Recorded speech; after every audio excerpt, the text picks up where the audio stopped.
महंगाई भले ही बढ़ी है, लेकिन देश की अर्थव्यवस्था के लिहाज से अच्छी खबर है। आधिकारिक तौर पर जारी आंकड़ों के मुताबिक भारत दुनिया की सबसे तेज अर्थव्यवस्था बन चुका है।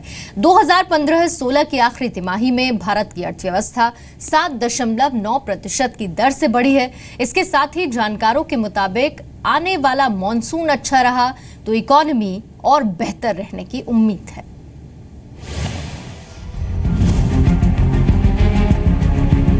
मैन्युफैक्चरिंग के दम पर जीडीपी ग्रोथ ने फुल स्पीड पकड़ ली है। 2015-16 में भारत की जीडीपी ग्रोथ 7.2% से बढ़कर 7.6% हो गई है।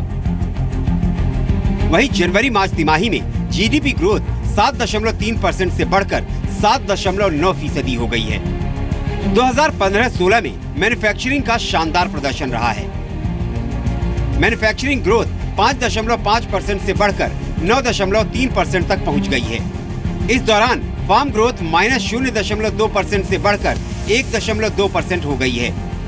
माइनिंग सेक्टर की ग्रोथ में थोड़ी गिरावट देखने को मिली है। जानकारों का कहना है कि जीडीपी के आंकड़े बहुत ही अच्छे हैं और अब सरकार द्वारा उठाए जा रहे कदमों का असर दिख रहा है। इसके अलावा अगर मानसून अच्छा रहा तो जीडीपी के आंकड़ों में और सुधार देखने को मिल सकता है।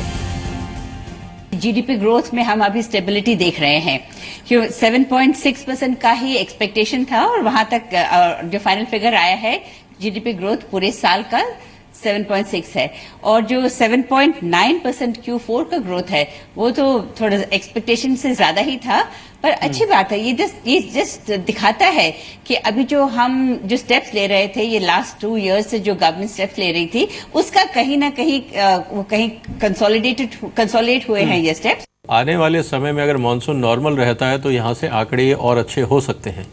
लेकिन सबसे इम्पोर्टेंट और इंटरेस्टिंग बात ये होगी कि जो 7.9 जो इस क्वार्टर का आंकड़े आए हैं उसका कॉम्पोजिशन देखना होगा। ये देखना होगा कहाँ पे सबसे ज़्यादा रिफ्लेक्शन हुआ है गवर्नमेंट पॉलिसीज का और उसको फिर एनकरेज करने की ज़रूरत है।